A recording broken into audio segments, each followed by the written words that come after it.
जिस पर हम थोड़ी देर रुके और हमने विचार किया कि अरे मैं शुद्ध स्वरूप को प्राप्त करने चाह रहा हूं या मुक्त हो जाना चाह रहा हूं।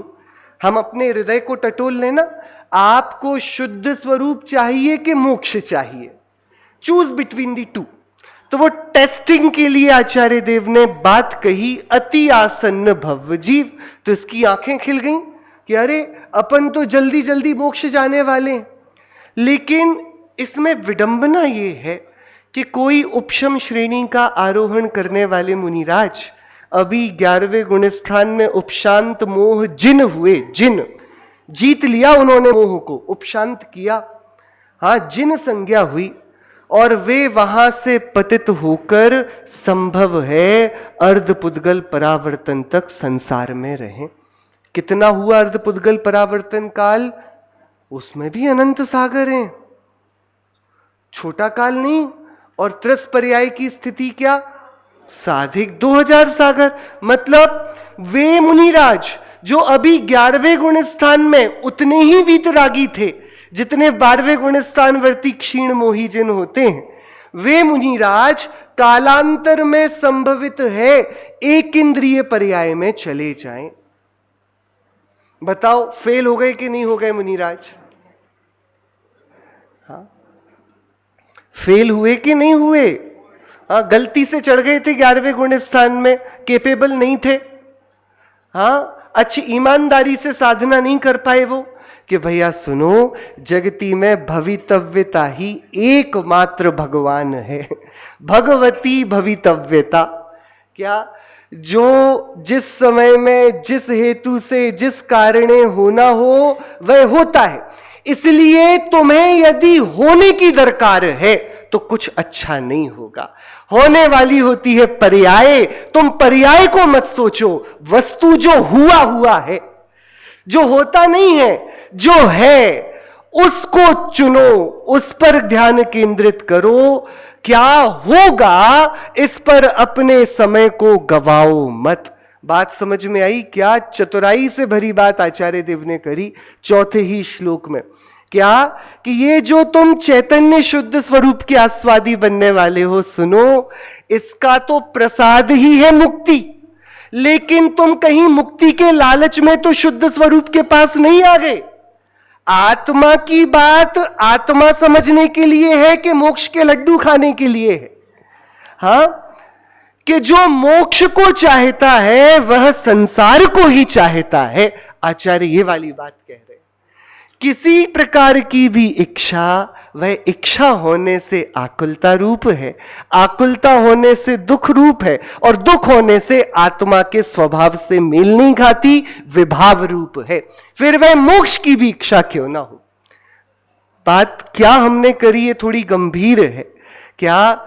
भवितव्यता, भव्यता, अभव्यता, ये सारे केवल ज्ञानी भगवान जब बताएं, हम समव शरण में बैठे हों और बोले भैया तुम्हारे 4 भववाद मुक्ति होगी, तुम अगली 24 में तीर्थंकर बनोगे, ऐसे बता दिया ना महावीर भगवान ने श्रेणिक राजा को। श्रेणिक राजा तो पूछने गए थे बड़े परेशान होकर कि भगवान मेरे परिवार में हर दिन देखता हूं कोई दीक्षा ले रहा है, कोई व्रतों को अंगीकार कर रहा है, हाँ कोई धर्म के नए नए गुणों को अंगीकार कर रहा है, और मेरा मन ही नहीं करता कि मैं व्रत ले लूं।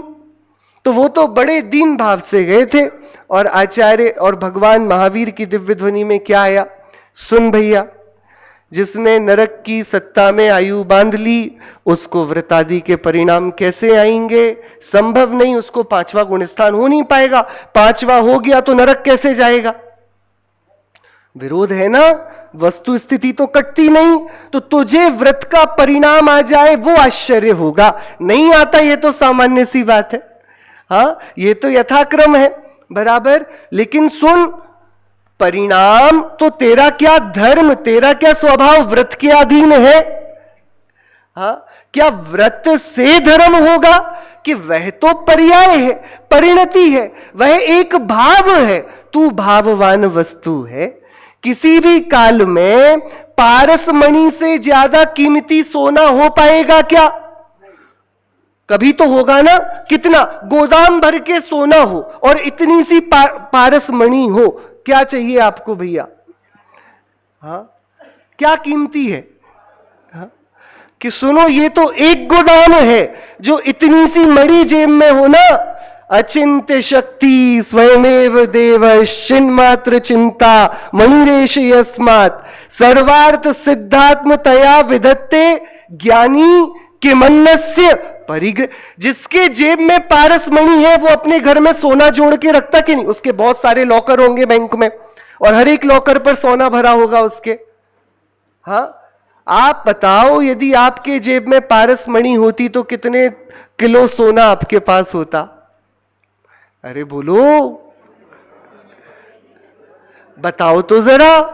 आप में से कितने लोग अटैची में कपड़ों की जगह सोने भर के लाते? अब है पारस मणि तो बताना तो पड़ेगा ना दुनिया को। बताना पड़ेगा क्या कि सुनो, तुम बताते हो मतलब गरीब हो। हाँ, क्या जो नया नया अमीर बनता है ना वही दिखाता है पैसा, जो असल अमीर होते हैं पैसा नहीं दिखाते हैं। हाँ, ये नया नया सोना दिखा है इसलिए लग रहा है कि तुम सोना लेके घूमते हो। जिसके पास पारस मणि हो उसको सोने से क्या काम? जिसके पास आखा द्रव्य शुद्ध वस्तु पदार्थ आ गया उसको मोक्ष की पर्याय से भी क्या काम? वो तो उसके एक समय की हालत है। बात समझ में आई? तो आपको मोक्ष चाहिए कि स्वरूप चाहिए? तो स्वरूप चाहिए कि है आपके पास? तो क्या चाहिए? जिसको कुछ नहीं चाहिए उसके लिए यहां लिखा इसका नाम काल लब्धि है। जिसको कुछ नहीं चाहिए उसे सब मिलेगा। बिन मांगे मोती मिले, मांगे मिले। जो मांग रहा है वो लायक ही नहीं बना। जो मांग रहा है वो सेठ क्या बनेगा? उसकी तो मांगने की आदत है ना। सेठ हो, गरीब हो, लेकिन खुद अपने पैसे कमाता है, धीरे धीरे अमीर बन जाता है। लेकिन जो पगार की रास्ता देखते रहे, 1 तारीख हो गई दे दो, वो बेचारा कब सेठ बनेगा? वो बस प्रमोशन की राह देखता रहेगा, इस साल कितनी बढ़ेगी पगार। बराबर, जो मांगता है वो मांगता ही रह जाएगा। लेकिन जो मांगना छोड़ के थोड़ा भी अपना काम शुरू करे, कालांतर में वह सेठ बनता दिखाई देता है कि नहीं? बराबर। तो आपको मोक्ष चाहिए कि स्वरूप चाहिए? अरे क्या चाहिए?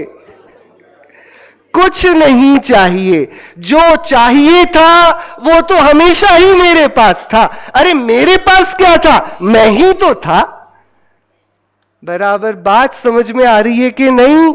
देखो, आचार्य देव अब 7वें श्लोक पर इस रहस्य का उद्घाटन करेंगे। आपको चाहिए शुद्ध वस्तु के नहीं? क्या बोल रहे हैं आचार्य? अतः शुद्ध नयायातम प्रत्यक ज्योतिश्चकास्ति तत् नव तत्व गत्वेपि यदेकत्वम न मुंचति। यहां से आगे बोला था ना आचार्य देव ने, यहां परमार्थ की चर्चा होगी, तो अब आचार्य देव उपोद्घात कर रहे हैं। यहां से आगे वही शुद्ध चेतना मात्र वस्तु जिसके अधीन मुक्ति है, जिसके अधीन समकित है, जिसके अधीन संसार का विक्षेप है, वही शुद्ध वस्तु, शुद्ध चेतना मात्र वस्तु शब्दों द्वारा युक्ति से कही जाती है। कैसी है वस्तु? कैसा हूं मैं? वस्तु मात्र के अधीन है। क्या क्या क्या डिस्क्रिप्शन है? कैसी है वस्तु? कि वो वस्तु के ही अधीन है। भैया मैं बताऊंगा और सुन लो आप, ऐसी नहीं। वस्तु के पास जाओ, वस्तु स्वयं अपना परिचय देगी। कैसी है वस्तु? वस्तु मात्र के अधीन है। भावार्थ इस प्रकार है, जिसका अनुभव करने पर सम्यक्त्व होता है। क्या होता है? सम्यक्त्व। किसका अनुभव करने पर? वो वस्तु जिसकी वार्ता चल रही, जिसका अनुभव करने पर सम्यक्त्व होता है, उस शुद्ध स्वरूप को कहते हैं। कैसा है वह शुद्ध स्वरूप? यदेकत्वम न मुंचति। जो शुद्ध वस्तु शुद्ध पने को नहीं छोड़ती है। कैसी है वस्तु? शुद्ध है और क्या विशेषता है कि कभी शुद्ध है और शुद्ध बनी रहती है, शुद्ध पने को कभी छोड़ती। किसकी बात चल रही है? वस्तु की ना।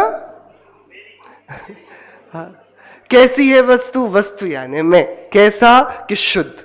तो वह शुद्ध वस्तु कैसी? शुद्ध मैं कैसा हूं कि मैं शुद्ध पने को कभी नहीं छोड़ता, ऐसा हूं।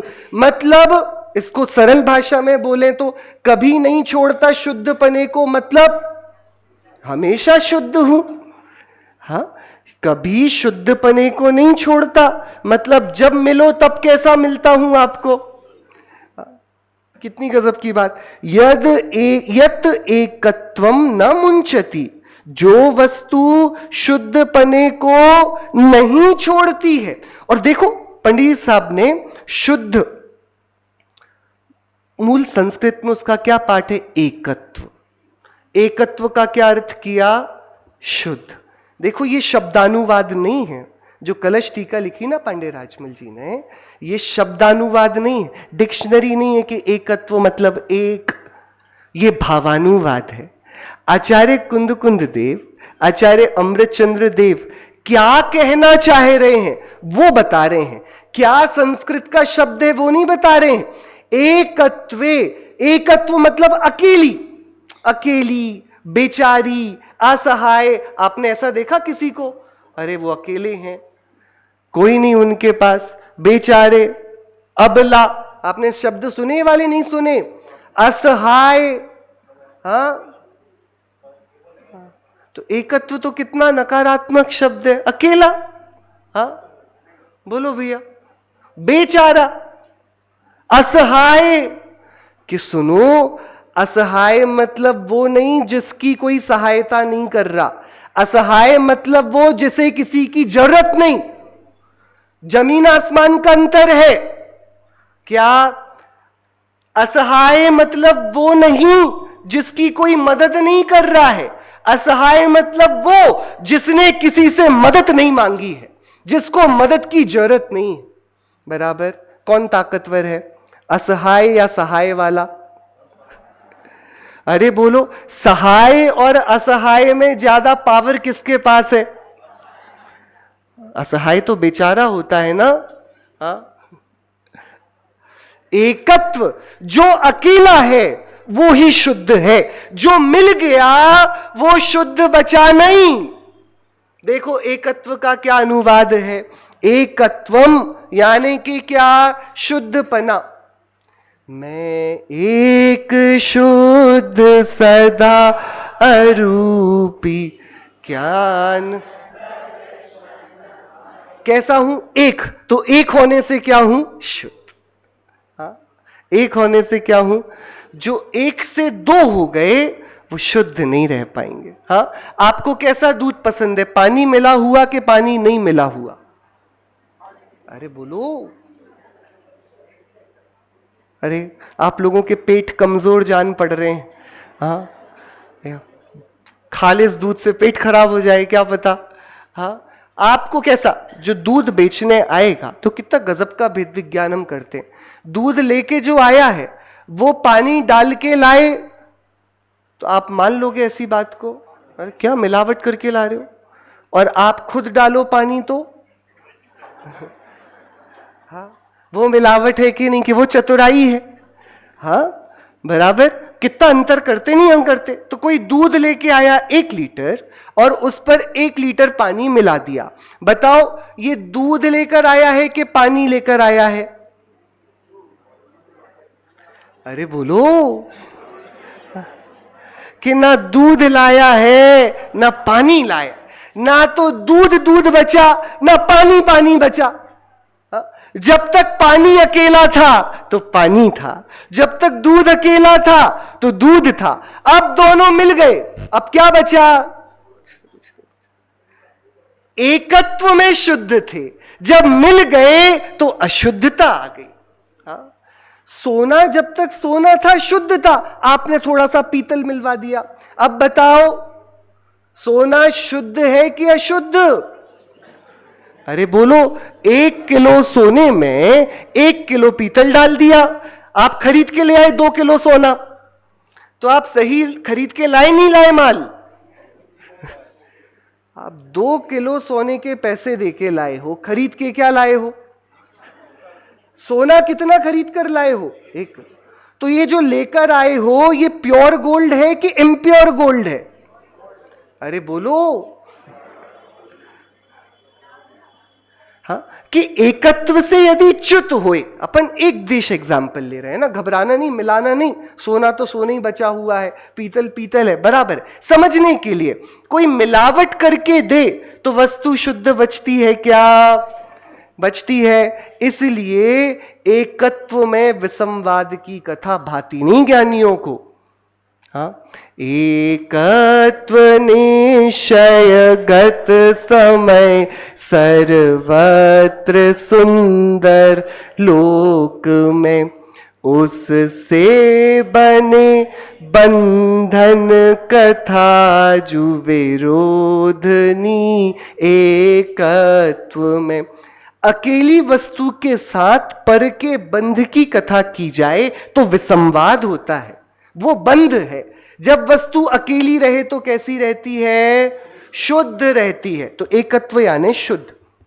जो शुद्ध वस्तु शुद्धपने को नहीं छोड़ती।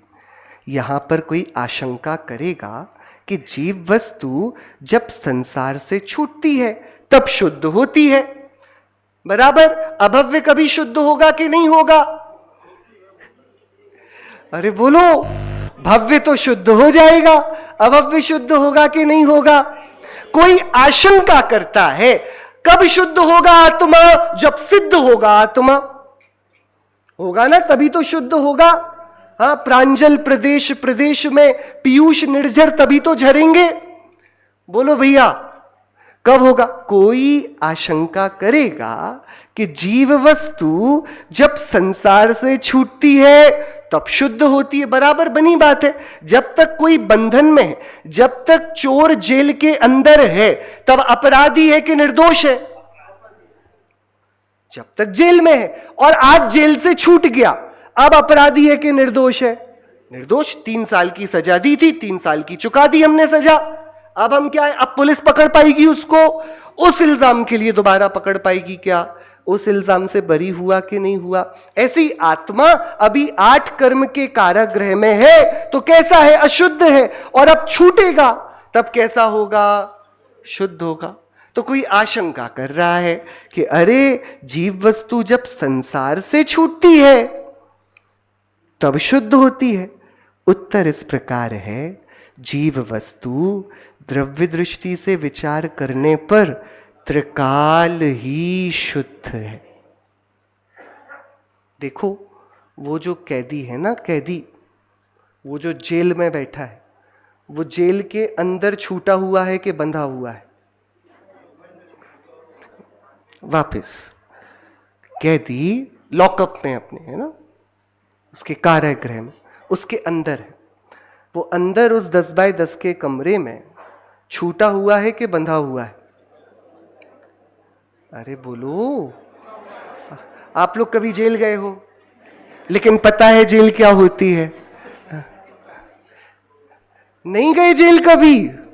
असल पूछो, जेल में ही रहते हो भैया? नहीं रहते हो। और बंधन बंधन नहीं दिखता, मुक्त मुक्त नहीं दिखता, बड़ी विडंबना है। हाँ, वापस कैदी जो जेल में कैद है वह जेल के बाहर तो नहीं जा सकता, लेकिन जेल के अंदर वह बंधा हुआ है कि छूटा हुआ है? अरे कैदी तो ये तो दरवाजा बंद है, ये सलाखें लगी हुई हैं, इसके बाहर तो नहीं जा सकता। इसके अंदर का पूछ रहे, ये कैदी ये अंदर ये बंधा है कि छूटा हुआ है? हाँ, बहुत खतरनाक है। ऐसी कोई व्यवस्था ही नहीं बन रही। आप उसके हाथ में हथकड़ी बांध दो, वो हथकड़ी ही बंध पाएगी, हाथ नहीं बंध पाएगा। बांधने की बात ही विसंवाद की है। क्या बात बहुत गंभीर चल रही है भैया? क्या आप कितना बांधोगे?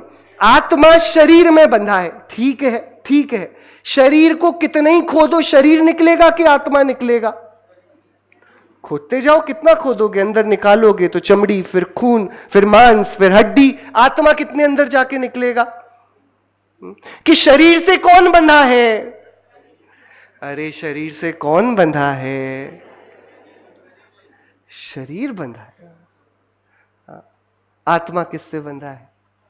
एकत्व। आत्मा अपने से ही पूर्ण शुद्ध वस्तु है ना, उसको बंधन लागू पड़ता नहीं। द्रव्यक समीपता से देखने पर पता पड़ता है वो बंधा कहां है।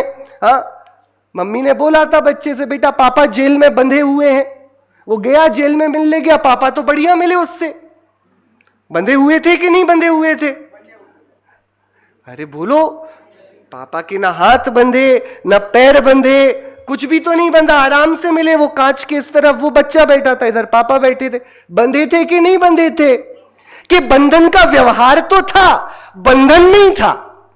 नहीं, अरे बोलो, बंधे थे कि नहीं बंधे थे? आप लोग सुन नहीं रहे हो, मुझे लग रहा है। समझ में आ रही है बात? नहीं आ रही है? कहने का बंधन है, असल में थोड़ी बंधे थे। वो घबरा गया, पापा को बांध के रखते हैं। जेल में कौन बांध के रखता है? गले में पट्टा डालते हैं। अरे बोलो आप लोग, कि कहने का बंधन है, बंधन है कि नहीं?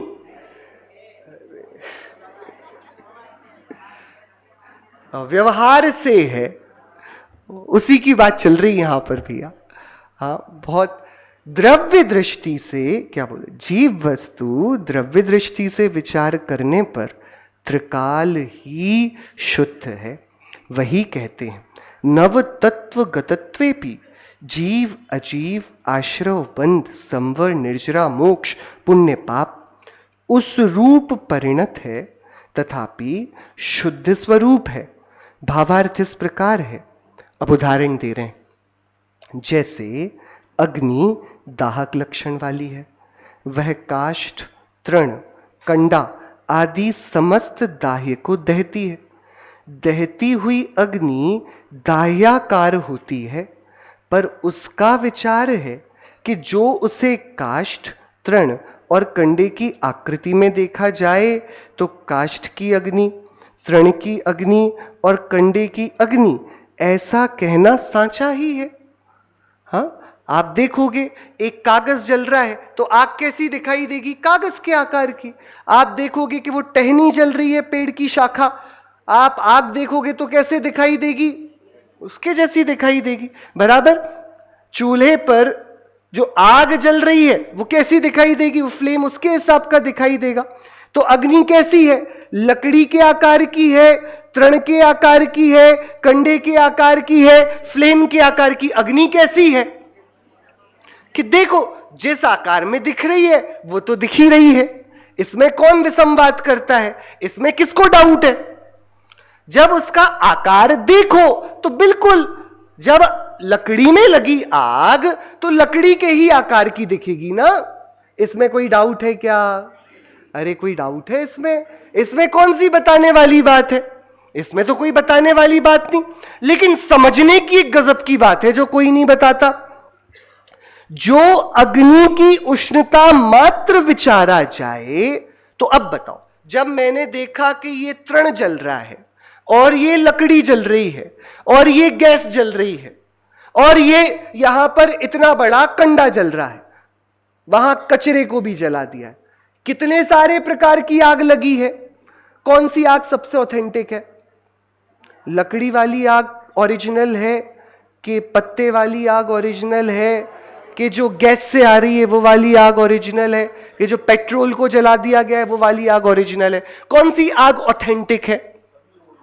अरे बोलो, आपको कौन सी आग पसंद है?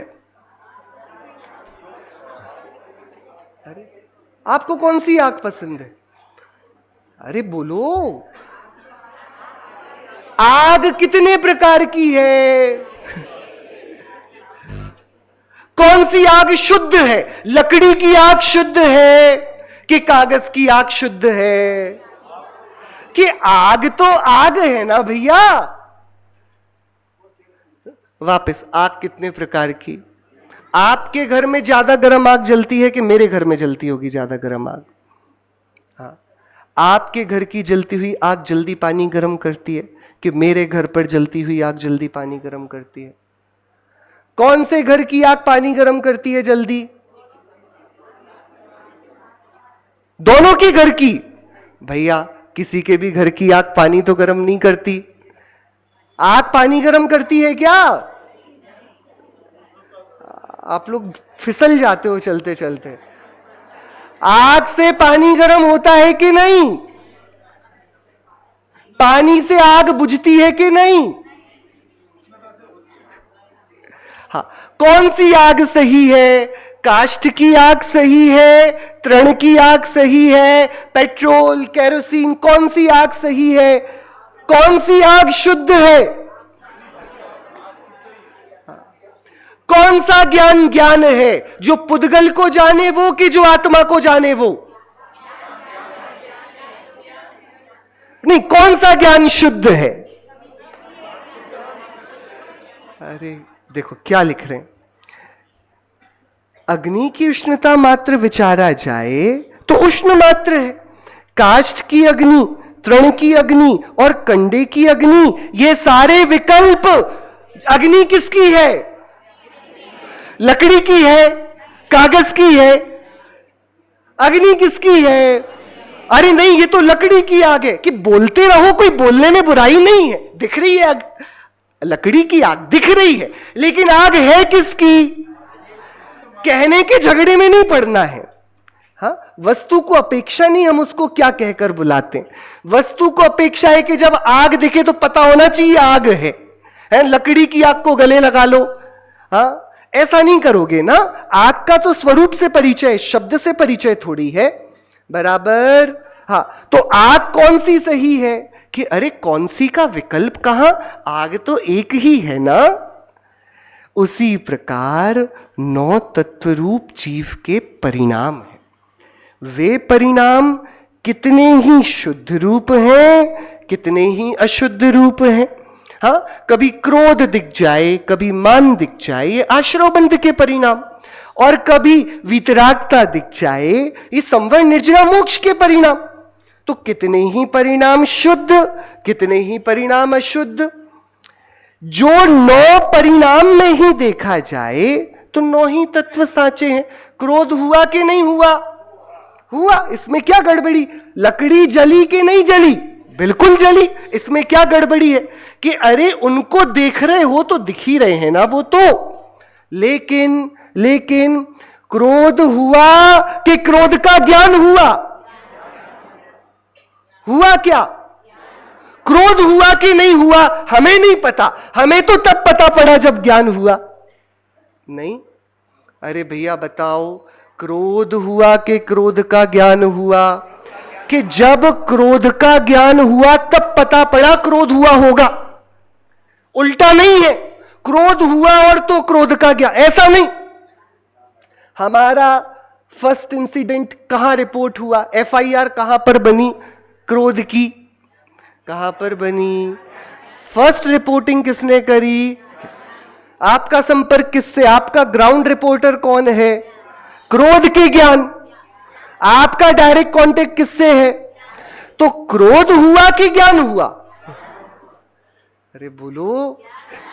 जो 9 परिणाम में ही देखा जाए तो 9 ही तत्व साचे, और जो चेतना मात्र अनुभव किया जाए तो 9 ही विकल्प छूटे।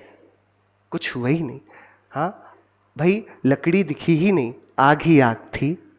न क्रोध दिखा, न मान दिखा, न संवर दिखा, न निर्जरा दिखी। गायक ही गायक था, ज्ञान ही ज्ञान था, कुछ और था ही कहां? बताओ, आपको मैं दिख रहा हूं कि नहीं? अरे बोलो, मैं दिख रहा हूं। आप लोग गजब करते हो। मैं दिख रहा हूं आपको? कहां दिख रहा हूं? कहां दिख रहा हूं? हाँ हाँ, द्रव्य किसे कहते हैं? गुणों के समूह को द्रव्य कहते हैं। गुण किसे कहते हैं? जो द्रव्य के संपूर्ण भागों में और उसकी संपूर्ण अवस्थाओं में पाया जाए। पर्याय किसे कहते हैं? गुणों के परिणमन को पर्याय कहते हैं। ज्ञान क्या है? जीव का गुण। मैं कौन हूं? जीव। मुझ में क्या है? ज्ञान। मैं ज्ञान से क्या करता हूं? कहां पर जानता हूं? कि जहां ज्ञान होगा वहीं तो जानेगा। कहां है आपका ज्ञान? कहां है आपका ज्ञान? आपके समस्त भागों में, आपके प्रदेशों और अवस्थाओं में है ना ज्ञान। हाँ, तो आप मुझे जान रहे हो, ये कहां बैठ के जान रहे हो? वहीं जहां बैठे हो वहीं बैठ के जान रहे हो ना। मैं कहां बैठा हूं?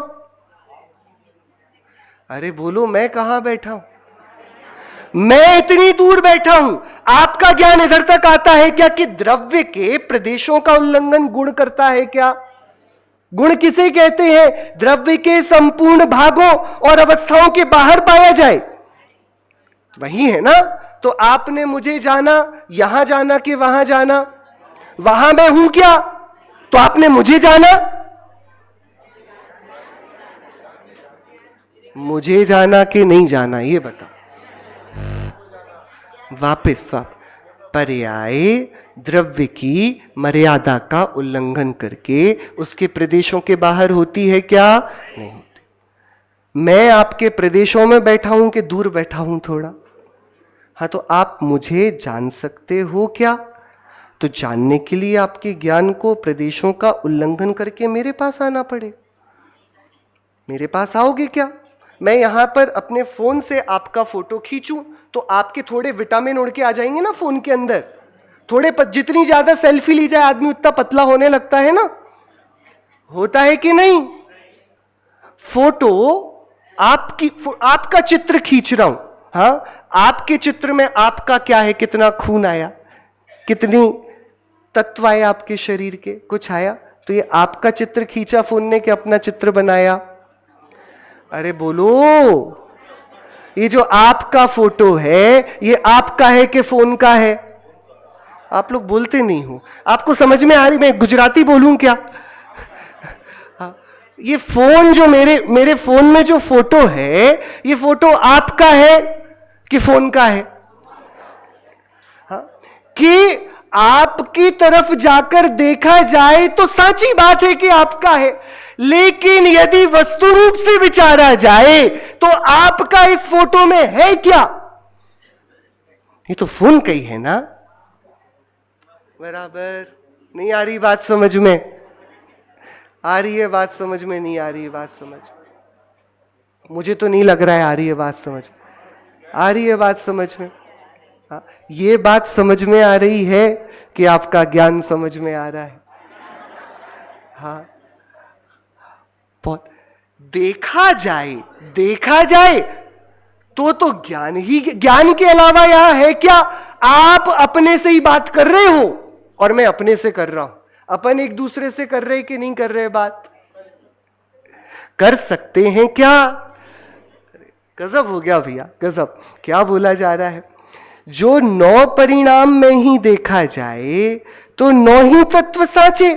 हाँ? जब क्रोध खड़ा दिखा तो कौन मना करेगा कि क्रोध नहीं है? लेकिन अरे भैया, वो क्रोध तो क्रोध में था। तुम कहां थे उस समय? कि अरे हम भी वहीं थे। तुम वहीं थे लेकिन क्रोध में थे क्या? नहीं, मुझे तो पता पड़ा क्रोध। मैंने बोल दिया भैया देखो अभी गुस्सा आ रहा है, दूर हो जाओ। गुस्सा किसको आ रहा है? कहां से आ रहा है? कब आ रहा है? किसने बुलाया? क्यों आ रहा है? कि आगंतुक है ना, अतिथि है ना, आपके बुलाने पर आया क्या?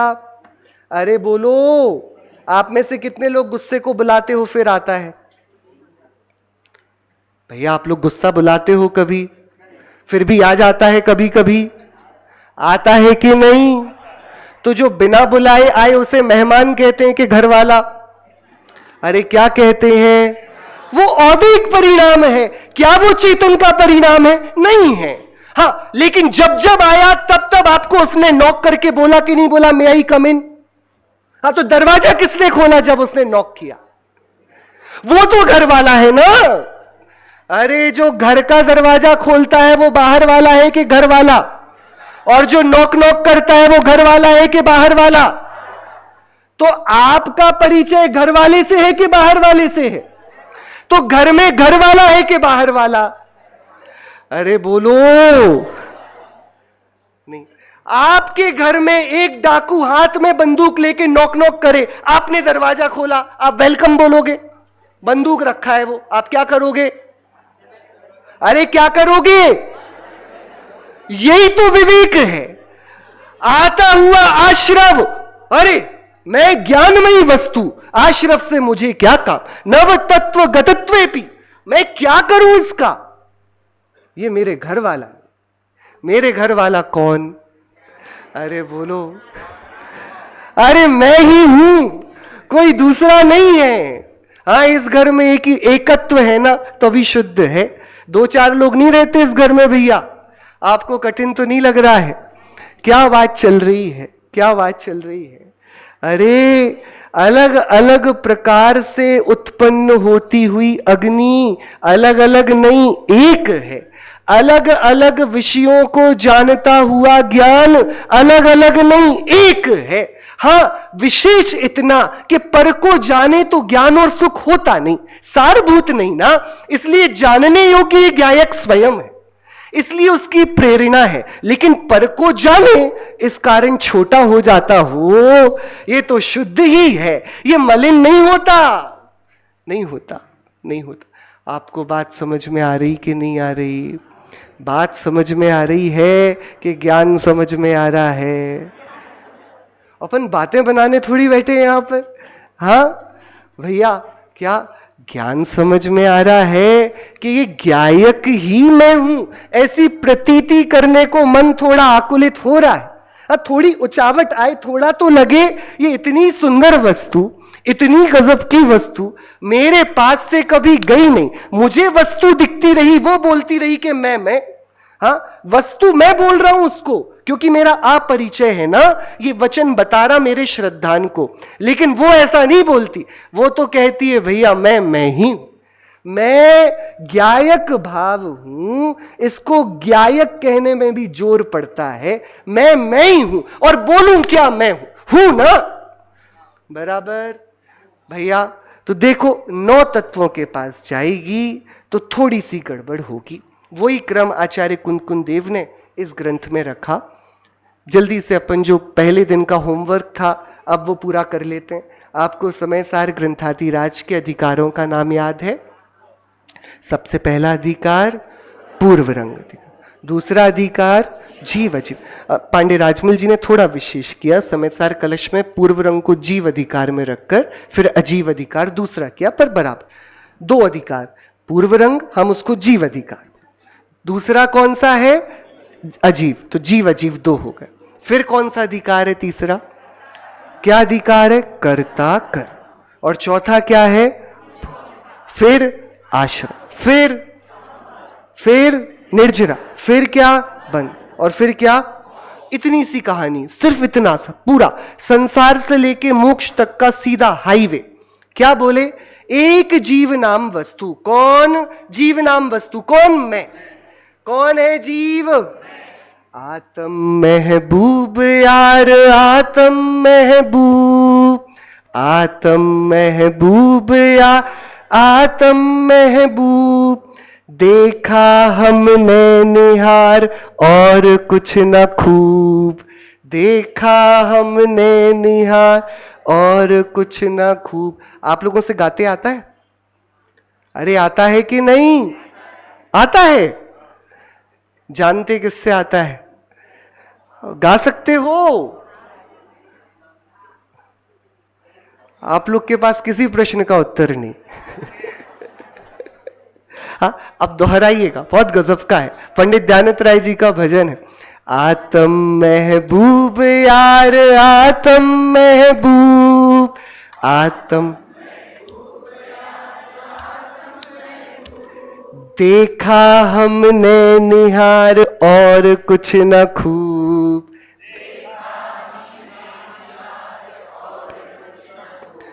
देखने योग्य कोई है एक, जिसे देखकर फिर कुछ और देखने की अभिलाषा शेष नहीं रहती। ऐसी जगती की सुंदरतम वस्तु वह कौन है? मैं। वो ही मेरा यार है, वो ही मेरा हितु है, वो ही मेरा प्रियतम है। आत्म महबूब यार, आत्म महबूब, आत्म। देखा हमने निहार और कुछ न खूब,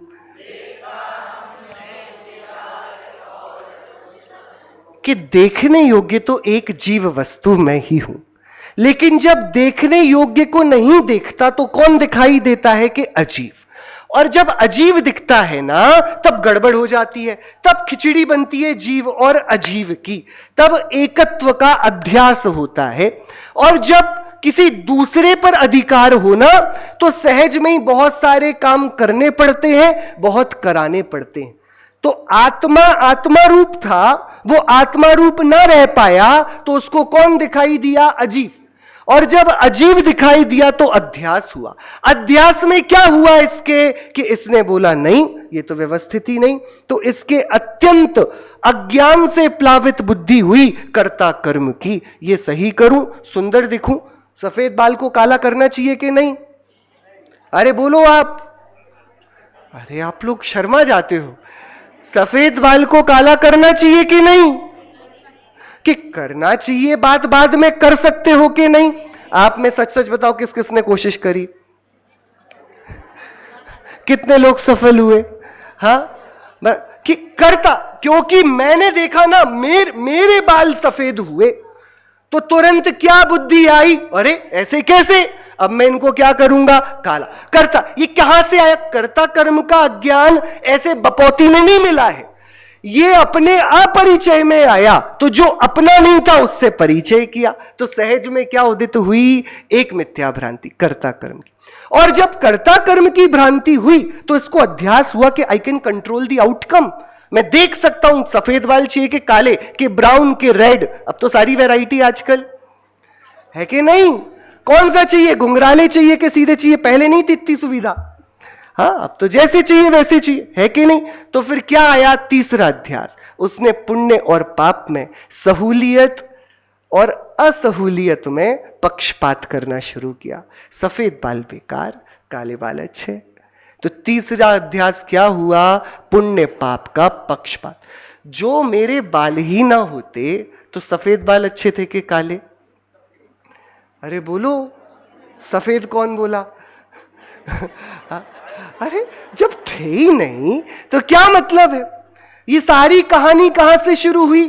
पहले जो नहीं था उसे अपना माना, फिर जैसा मैं चाहता था वैसा नहीं बदला तो कर्ता कर्म किया, फिर कर्ता कर्म थोड़ा थोड़ा 10 में से 4 बार काम बनने लगा तो लगने लगा I can control the outcome. तो उसने बोला ये चाहिए, ये नहीं चाहिए, ये पुण्य पाप का विकार। इससे क्या हुआ? इससे हुआ आश्रव। उसने नॉक नॉक किया, आकुलता आई, तभी तत्काल ज्ञान जागा। उसने बोला ये क्या आ गया?